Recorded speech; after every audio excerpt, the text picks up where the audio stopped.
The next thing I knew, there was cops in front of my apartment.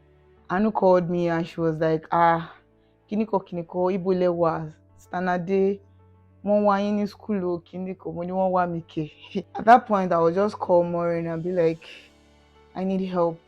I need help. I need help. Hi guys, welcome and welcome back to my YouTube channel. Nade here. I know it's been long time no sit down videos, just been vlogs. I still have lots of vlogs. I have lots of backlog on vlogs, but this video is like way long overdue. If you're new here, welcome and welcome back to my YouTube channel. Please don't forget to subscribe, like, comment, and share. And to my old subscribers, you guys, thank you, thank you, thank you so much. Thank you so much. Please don't forget to like, comment, and share. Without further ado, let's get into the video. Oh, before we continue, yes, I would like to say thank you to a few of my friends. Ayomide, Maureen, Eniola, Topsy, Tolu, Kessie, Lydia, Happiness. I like to say thank you to my husband. I like to say thank you to my subscribers. Like, yeah, God, you guys are supposed to like come first. I mean, it's so surreal. Like, now I have a community. I can actually say that I have a community here. We're not much, we're not large in number, but we're like 800. But having 800 of you here, or half of you guys care about me, like, I could remember when I was not online, I would get lots of messages, and some would go like, oh, Nade, hi Nade, how are you? How have you been? We've not seen you online. Hope you're good. Hope everything is fine. We miss you. Just checking up on you. Like, so many comments, so many checking in, like so many messages from you guys. Thank you so much. It means a lot to me. It means so much to me. You guys are the reason why I am here. You guys are the reason why I didn't give up. You guys are the reason why I keep going. If you checked up on me while I was away, thank you so much. I want you to know that it means the world to me. It means a lot to me. I mean, there's like billions of people out there, but you guys noticed me, small me, that was not online. Wow. Okay. Thank you guys so much. It means a lot to me. So, okay. Where do I start from? Yeah, so like I said, this video is like long overdue because it was just about, like, I feel like I owe you guys an explanation for disappearing for like over 6 months. Yeah, I feel like I owe you guys an explanation. So for me, 2023 was that year that started really good. Like every other year, everybody has this, oh yes, this year is my year. New Year resolutions. We all have things that goals that we've written out that, okay, this is my goal, these are my goals for the year, and I must smash them. For me, 2023 was that year. It started off great. I got my visa 2023. I got my passport request in December 2022. I got my visa 2023, so you should know how it was a great start for me. Same 2023, I packed my bags, came to Canada. Same 2023, I started my YouTube channel. I gained a community of beautiful, amazing people. Yeah, like, even things that were not in my goal, I smashed them. I came to Canada.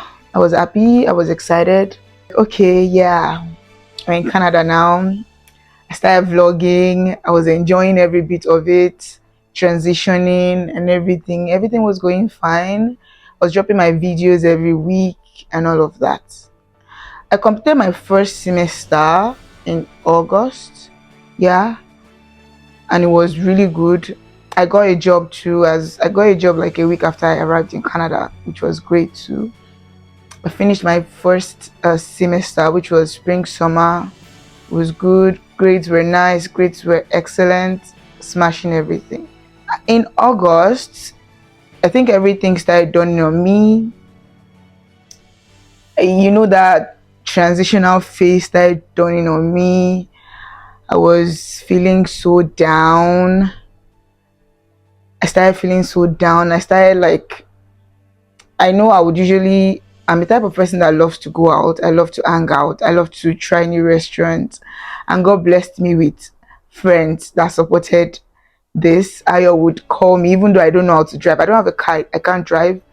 But Ayo would call me, do you want to hang out? You pick me up. Where do you want to go to? Just to like help me, do things that I like. Then I started noticing that the things that I like, I just didn't like them anymore. The things that used to make me happy don't make me happy anymore. I was like, what is going on? And I've always battled with depression. Yes, I've always battled with depression. So when I see these signs, I know that, oh my God, this is happening again. I don't want this to happen. I started praying. I was talking to my husband one day and I was like, I think we should go visit my mom in South Africa. I think we should go visit my mom. And I was like, okay. I didn't want to tell my mom we're coming, obviously. Then that was when my mom decided that she wants to go back to Nigeria. And that was the period that they were not giving Nigerians visa to. Everything was just there. I was like, okay. I think that was in July. I was like, okay, we canceled the plans. My mom moved back to Nigeria. We sorted everything out. So I moved on. I was going to class as normal, everything as usual. I just noticed that I was just always so sad. Even like one thing about me, I'm a very cheerful person. I'm a very playful person. I'm a very jovial person. Even at work, they know me for that. They know me for that. One day, one of my colleagues at work came to meet me and she was like, you've been looking so down lately. Are you okay? Is anything going on? Are you good? I'm like, yes, I'm fine. But deep down, I was not fine. I was feeling depressed, feeling down. Yes, I'm in Canada. Yes, what next? Yes. And at this point, I didn't want to talk to anybody because, this thing of when you tell people that, oh, you're feeling depressed, you're feeling sad, people will be like, oh, why are you sad? You're in Canada. Do you know how many people are praying to come to Canada? Do you know how many people want to be in your shoes? So I was like, I'm not just going to talk to anybody about it. One day I was so sad. Like, okay, before that, I was already getting really overwhelmed with work. I can't even get myself to get up and dress up and go to work because I cannot even bring myself to start smiling with people because I work in customer service and it requires communication and smiling with clients and giving your best self. And I don't even have my best self.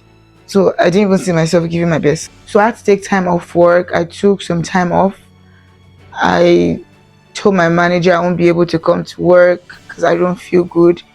One thing I love about Canada, they prioritize your mental health. They prioritize your mental health. I told my manager I wasn't feeling good. I won't be able to come to work. She was like, okay. I took 2 weeks off. That 2 weeks off, I was home. I would not eat. I didn't have the zeal to do anything. I had vlogs to edit. I just did not have the zeal to do anything. At this point, I was already so depressed. The depression had already taken over me. I was already overwhelmed. I was so anxious. Every day I'm waking up with what next? What do I do? I felt so lost. I didn't have a zeal. I didn't know what to do. I would just wake up. I'll cry, cry, cry, cry, cry. I'll pray. It got to a point I started praying. I didn't even know what to pray about, but I just kept saying, God, please help me. I will cry.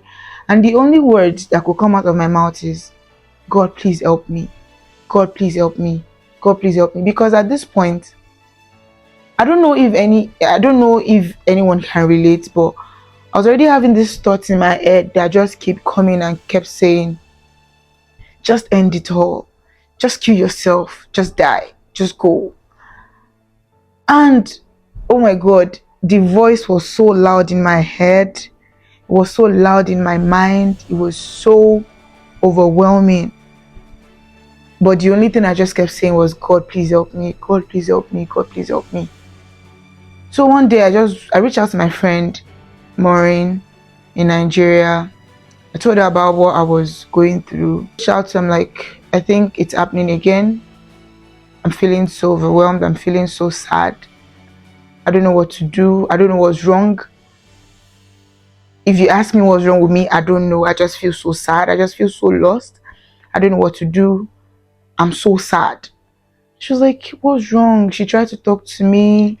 And one thing I like about my friends, one thing I like about Maureen, the reason why I didn't want to talk to anybody was because I didn't want anybody to tell me, oh, you're in Canada. And I think she kind of understood. So she didn't even tell me, oh, you're in Canada. You should not be sad. Do you know how many people wants to be in Canada? You should count your blessings. You should be grateful. Of course I'm grateful, but I'm depressed. I'm sad. I don't even know why. This is a battle I'm having in my head. So we talked. I cried. She cried with me. And she was like, Fumi, do you want to come home? Come home. I'm like, I can't come home. I have classes. And we only got a week break between summer and fall because I started my classes in summer, so I didn't get any break. So we only get a week break between summer and fall. Like, we already started classes and my classes are in person. I cannot skip any classes. So there's no way I cannot come home because I have classes. And she's like, okay, will you go to Toronto? How far is Toronto from you? I have a friend there. Do you want me to get a number of a psychologist for you? Someone to talk to? Do you need somebody to talk to? Do you need professional help? I'm like, no, I'm good. She would just call, talk to me. She was calling every day like that, praying with me. And I don't know how. I didn't tell any of my friends here about what I was going through. I could not tell my mom. But my mom knew something was up. She knew something was going on. She would call me. She would always pray with me, pray for me. My mom would literally call me like at least 5 times or 6 times in a day to check up on me, pray for me, like pray. Probably you know how parents are. So I don't know how Maureen did it. I think she found Ayo's Instagram, reached out to Ayo. Where are you? Are you in Canada? Ayo was like, yes. And I think they talked and she told Ayo like what I was going through. I think Nade is depressed, blah blah blah, she needs help. I was like, oh, she's not around, she's in Calgary. So upon hearing that, Ayo called me. At this point, I was not talking to anybody anymore. I'll talk to my mom, I'll talk to my husband, switch off my phone. No one could reach me. Ayo had been calling me, she had not been able to reach me. She called my workplace. One thing about my workplace, I think is everywhere in Canada, they're not going to give you personal info of anybody. So she called my workplace to know about my whereabouts. They didn't give her any info. She had to cut her trip short, came back to Regina. She came to my house. I was not home. I was still taking classes because one of my classes was like every day and we used to have quiz. So that was like the attendance. So you have to be in classes. So I was going to school. I was doing my classes. I have friends in class, would talk normally, would do what we're supposed to do class-wise, would go home. Nobody knew what I was going through. So one day I turned off my phone. I got messages from Ayo. She had already texted. I'll probably put a screenshot. She had already texted, I'm worried about you and stuff. What's going on? I didn't reply. She called me. I wasn't picking her calls. Then I think she said something about she was going to call the cops, blah blah blah blah blah. So I picked a call because I didn't want anybody to shout on my head. I was like, I'm fine. I'm just taking time off. She's like, no, you're not fine. Maureen reached out to me. I was like, oh my God, okay. I'll be fine. It's just a phase. It's going to pass. She came to the house. She knocked. I locked everywhere. I locked my doors, my curtains, everything was down. Put off my phone. I would cry, sleep, wake again, cry, sleep. My house was a mess. I was a mess. She came to the house, she knocked on the door, knocked on the window. Oh, before that, while she was still in Calgary and she couldn't reach me, Ayo reached out to Eniola and Topsy to come check up on me, to ask if I was okay. They came to the house, they knocked on the door. I could hear them, but I just didn't want to talk to anybody. They threw stone at my window because I had already moved upstairs. They knocked, I didn't open the door. So they left. So when I got back, she came to the house, she knocked, she tried to talk to me. I wasn't opening the door, I wasn't talking to anybody. So I think the day after, I think I just got back from classes and I just heard a knock on the door. I didn't want to open at first, but it was like a bang. I heard a knock, but then I started hearing a bang. And I know no normal person wants to knock like that. So I was like, okay, let me just open. And I opened the door. No, I looked through the pigeonhole. I don't know if that's what it's called. I looked through the pigeonhole and I saw it was the cops. I was like, okay. I opened the door. They're like, can we come in? I'm like, no, because my house was a mess. Like, okay, are you okay? Well, there were two. While they were trying to talk to me, one person was looking at my body signs and the other person was having a conversation with me. It's like, are you okay? I'm like, yes, I'm okay. And meanwhile, it was summer. We're not even in fall yet. My heater was on. I was sweating. I was sweating. It was crazy. Like, are you okay? I'm like, yes, I'm okay. Like, we got a distress call. We heard you were in distress. I'm like, no, I'm fine. They're like, have you spoken to anybody at home? I'm like, yes. They're like, are you the only one here? I said, yes. Where's your family? I said, back home in Nigeria. When last did you speak to someone? I said, I still spoke to my mom today. Like, are you sure you're okay? Blah, blah, blah, blah, blah. Then the other person was like, you don't look okay. And I was trying to like peep into the house to see like anything. Like, okay, and they can't come in if I don't give them permission. So they're like, okay. They got my number, my details, my passport number, everything. I gave it to them. They're like, okay. And they left. But after they left, I saw their car was still parked like outside for like 30 minutes, just waiting. After that, I got a call from my landlady. My landlady had never called me before. We only used to talk via email. I got a call from my landlady. She had already texted me, so I didn't reply. I got a call from my landlady saying, oh, are you okay? Your friend texted me, your friend emailed me saying you were in distress. Are you fine? Do you need help? And I'm like, yes, I'm fine. I'm okay. I don't need help. So everyone left. And I was still battling with my depression and anxiety. And the only things that keep popping in my head was means to end my life. That was one's way to die. Means to end my life. That was the only thing. It is funny now, but it wasn't funny at all. So I wasn't talking to anybody. Victor came to the house because Victor doesn't stay far away from me. We're like 2 blocks away from each other. Came to the house. He knocked. I didn't open the door. Meanwhile, all these things, I didn't know who was coming. I just was not opening the door for anybody. Was not seeing anybody. I didn't know who was coming at a particular time, who was there. One day I went to class. I had something to do in my apartment. I can't remember what the issue was. So my house manager has a spare key to my apartment. So they came in to fix it while I was away. But I think they didn't lock the door when they left. So Ayo came to the house. The house was a mess. They thought I was hiding somewhere or I had run out through the back door. They didn't see me. They left. They waited for like, I think 30 minutes, she said, and they left. So Victor had to tell one of his friends that we're taking the same class together. So he reached out to his friend to like tell his friend that, okay, have I been coming to classes? And his friend was like, oh yes, he has been seeing me. And Victor was like, oh, they've not seen me for days. I've gone missing. They've not seen me for days.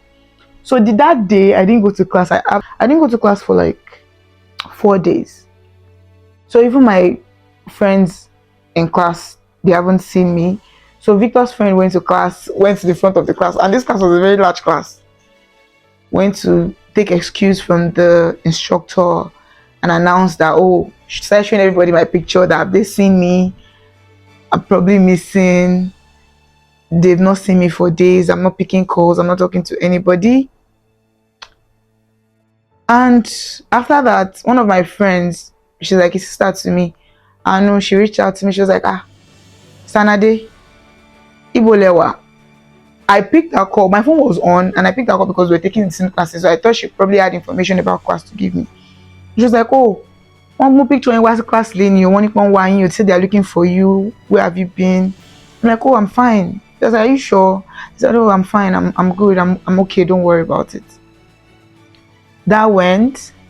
Then I think the next day, Ayo came to the house with battalion of people.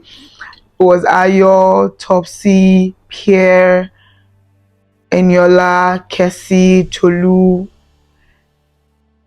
Shei, two other people, I can't remember. He came to the house with the determination that if I don't open this door today, they're going to break down the door. At this point, they came a day to my birthday. Yes, it was on the 13th. A day to my birthday. I was just crying, I was sobbing, I was with the sounds in my head, kill yourself, kill yourself, kill yourself. The only thing that just kept me going was, the thing is, while that thing kept playing in my head, one thing kept saying to me, what if you kill yourself and you get to heaven or hell, wherever it is you're going to go, and God shows you your future and you see it's actually going to get better and it's actually a phase? Like, what if? And mind you, it's not like I was going through anything. I was financially okay. My husband has been so helpful and supportive. I have the most supportive friends. My mom, the best. I was good, but I just could not explain the sadness that I was feeling. I just felt so lost. So, going back, the night before my birthday, Ayok and everyone came to the house. They started knocking. They splitted themselves into two. Some at my front door, some at the back door. They're okay. Oh, today, if I want to pass the back door and run, I should pass. They're already waiting for me. Some were stoning the window, some were stoning my balcony. I didn't want to open the door. I was already sweating. I was like, oh my God, can these people just go? So after banging, and I didn't want them to disturb the neighborhood. No, guessing out, some of them, someone out of them was now talking like a police. I thought it was the police again, because I knew if I did not open them, I probably want to break the door in. So I thought it was police. So I opened the door. On opening the door, it was Cassie that spoke like the police. They came in. They're like, oh my God, why is everywhere so hot? The heater was on. I was like, okay, what's wrong that day? I said nothing. I just started crying. I was just crying. So they told the guys to go outside, and I packed my bag. She was like, okay, I'm packing your bags, we're going to my house. I was like, no, I don't want to go anywhere. She was like, Nade, you're leaving this house today. We're not leaving you in this house. I am not leaving you in this house. I'm like, I don't want to go anywhere. You cannot drag me out of this house. I'm not going anywhere. I was crying while I was saying this. I don't want to go anywhere. I don't want to leave. I'm good. Everybody else got tired. They're like, they should leave me. They should, because after so much persuading, they should leave me. I'm not a kid, I'm an adult. But I was like, Nade, I'm not leaving you here. I'm not leaving you here. And if you make me leave you here, I'm not going to talk to you again. I'm not going to text you again. I'm not going to reach out to you again. Because you're not going to make me feel bad. You're not going to be making me feel this way. I care about you. That's why I'm doing this. After she said this, it hit me, and I was like, I just started crying. So I was like, okay. She packed my bags. I packed my bags. I took a shower, packed my bags. I had not taken a shower for days. Took a shower, packed my bags. Um, she's like, okay. She told me we're going to her place. They locked the door. She held the keys. We got downstairs. They started having a meeting. And they decided that, oh, that I'm not going to Ayo's place again. They were scared that what if I get to Ayo's place and I go and kill myself or I do something to harm myself. I'm not going to Ayo's place. So decided that they'll take me to Pastor Femi's place. They had already called Pastor Femi, told him everything. Pastor Femi told them to bring me to his place. We got there. I didn't want to go because I was shy. I'm like, I don't want to go to Pastor Femi. If I'm ever leaving this house, I'm going to Ayo's place because she's like someone I really know. I'm not going to anywhere else. After so much persuading, and Ayo was like, okay, I'll stay with you at Pastor Femi's place, don't worry. We got to Pastor Femi's place. They deceived me. Everybody left. Pastor Femi tried to talk to me. He was like, do you want to wait? Do you want to stay or do you want to go? Because we can't keep you against your will. I'm like, I started crying. Then he tried to talk to me. I was like, I'll stay. I had a conversation with Pastor Femi. We talked for like an hour. He prayed with me. We talked. I think we talked till like my birthday on the 14th till like midnight. And he prayed for me. Ayo called me. Everybody called me, wished me happy birthday. It was the worst birthday ever. It was the worst birthday ever. I slept. I woke up. I wasn't really okay, but I just had to like brush myself up. So I told Pastor Femi. I woke up in the morning. They sang for me again. Happy birthday. I was like, how are you now? I'm like, I'm fine. I'm good now. I'm better. I was like, oh, I can see it that you're good. I'm like, I think I want to go home. I was like, no, that I'll go home the day after. That I should just stay for my birthday. So I spoke with my friends. They called me. Ayo came later in the evening. Brought cake. Senchuka amnida. Senchuka amnida. Sarananu swidnade. Senchuka amnida. Senchuka yo. Senchuka amnida. Sang for me. Smiled. Made me laugh. Yes. They made me laugh.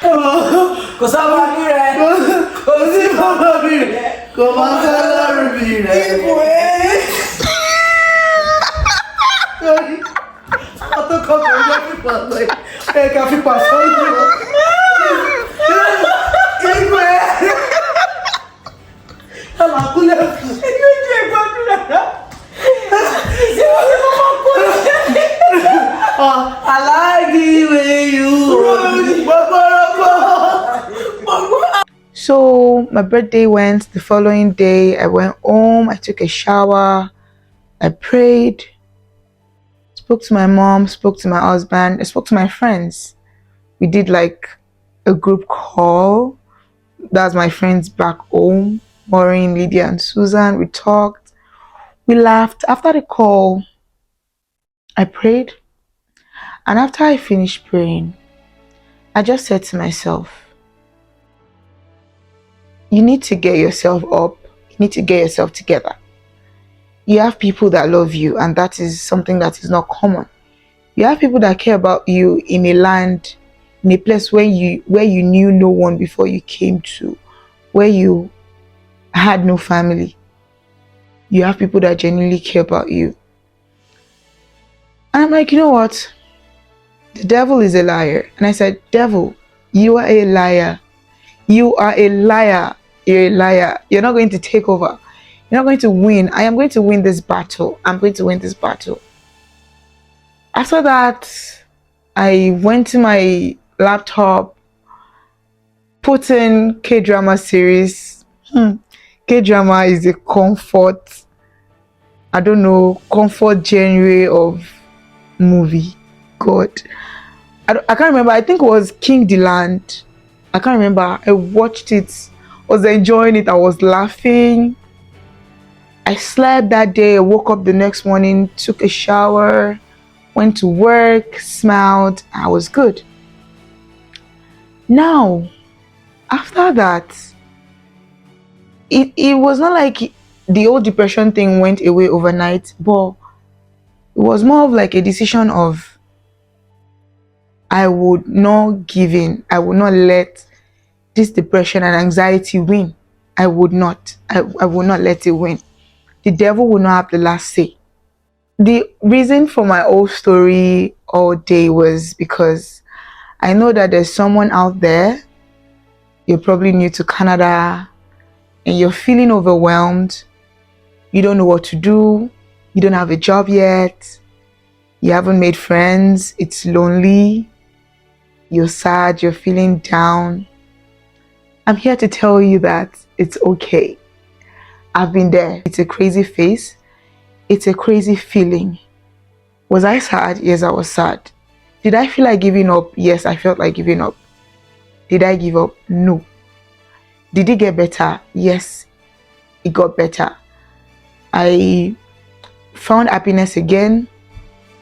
I found the zeal to keep going on. I found the zeal to live. Even though I could not pray, the mere fact that I only asked God to help me, He helped me. He came through for me. He gave me people that helped me. You know that saying that God is not going to come down from heaven to help you. It is true. He sent angels in human form. He used my friends. He used my families. He used people that I did not know to help me. And that was when I decided that I want to go home. Even if I cannot take a trip, take a vacation. I was like, you see, December, I'm going to go home. I'm going home. Against all odds, I'm going home. After I already gotten out of my depression phase, my husband never let it get cold. He booked my ticket. It's like, babe, come home. And I was like, yes, I'm coming home. December. I went home.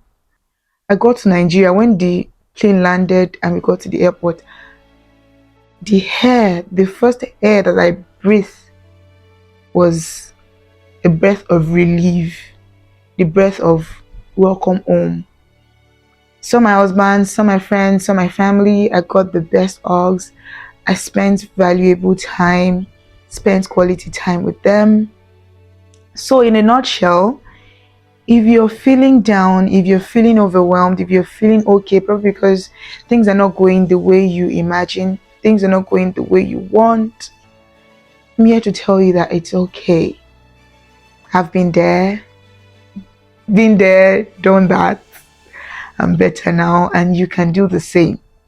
You can be better. If you need somebody to talk to, I'm always here because I understand how it feels. Just keep fighting. Canada is, nobody talks about this. Nobody talks about it often. People just talk about the glamorous side, and even the people that do talk about it get bashed on the internet about, oh, you're in Canada, blah blah blah. Nobody really understands. Yes, Canada is a really lonely place. It is saddening. It is depressing, especially when you don't have friends and family. So if you're feeling down and you're feeling sad, I want you to know that it's okay and you'll be fine. Just don't give up. Don't stop fighting. Try to find things that you love.